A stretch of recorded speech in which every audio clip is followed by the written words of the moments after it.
Hello friends, આજે આપણે એક નવી રેસીપી શીખીશું. પાલકની પૂરી કઈ રીતે થાય. થોડા આદુના ટુકડા લઈ લેવાના છે અને 4 થી 5 લીલા મરચાં લેવાના છે અને પાલકના પાન લઈ લેવાના છે. મેં અહીંયા બાફી લીધેલી છે. હવે આપણે એને પીસી કાઢીશું.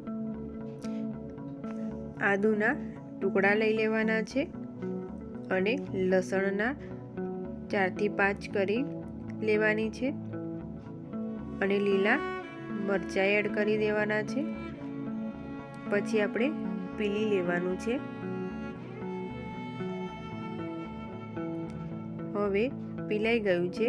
હવે આપણે એનાથી લોટ બાંધીશું. ઘઉંનો ઝીણો લોટ લીધો છે. સ્વાદ પ્રમાણે મીઠું એડ કરવાનું છે. 1 ચમચી મરચું એડ કરવાનું છે અને 1 ચમચી ગરમ મસાલો એડ કરી દેવાનો છે અને 1 ચમચી હળદર લઈ લેવાની છે અને થોડો અજમો લેવાનો છે. આવી રીતે મસળીને એડ કરી દેવાનો છે. હવે થોડા તલ લેવાના છે. 2 થી 3 ચમચી તલ લઈ લેવાના છે અને થોડું મોવન એડ કરી દેવાનું છે. હવે આપણે ભાજી પીલી છે એ એડ કરી દેવાની છે. એનાથી જ લોટ બાંધવાનો છે, પાણી રેડવાનું નથી. હવે થોડું દહીં લેવાનું છે. 1 થી 2 ચમચી દહીં લઈ લેવાનું છે. બરાબર મિક્સ કરી દેવાનું છે.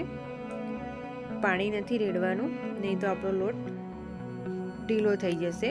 ભાખરીનો લોટ બાંધતા હોય એ જ રીતે લોટ બાંધવાનો છે.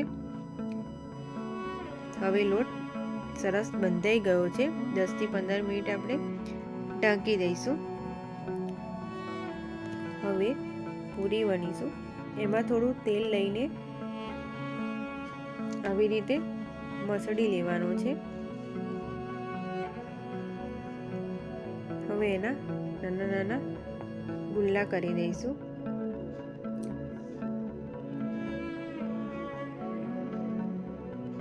મારી ચેનલ ઉપર નવા આવ્યા હોય તો લાઈક અને સબસ્ક્રાઈબ જરૂરથી કરજો. હવે આપણે પૂરી વણી લેવાની છે. નાની નાની પૂરી વણી લેવાની છે. બધી જ પૂરી આવી રીતે વણી લેવાની છે અને એકદમ હલકા હાથે વણવાની છે, એટલે એકદમ સરસ ફૂલીને દડા જેવી થશે. અને ભાખરીનો લોટ બાંધવાનો છે. બહુ ઢીલો નથી કરી દેવાનો, એટલે આપણી પૂરી સરસ થશે. હવે બધી જ પૂરી મેં વણી લીધી છે. હવે આપણે એને તળી લેવાની છે. હવે એક એક કરીને તળી લઈશું. એકદમ ફૂલીને સરસ દડા જેવી થઈ ગઈ છે. હવે આપણે બીજી સાઈડ ફેરવી લેવાની છે. મારી ચેનલ ઉપર નવા આવ્યા હોય તો લાઈક અને સબસ્ક્રાઈબ જરૂરથી કરી લેજો. હવે આપણે પૂરી થઈ ગઈ છે. હવે આપણે એક પ્લેટમાં કાઢી લેવાની છે.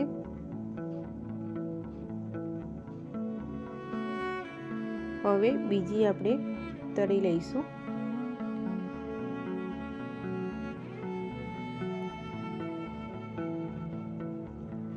સરસ તળાઈ ગઈ છે. હવે આપણે આને પણ કાઢી લઈશું એક પ્લેટમાં. હવે બધી જ પૂરી સરસ ફૂલીને દડા જેવી થઈ છે. મારી રેસીપી પસંદ આવે તો તમે પણ જરૂરથી ટ્રાય કરજો.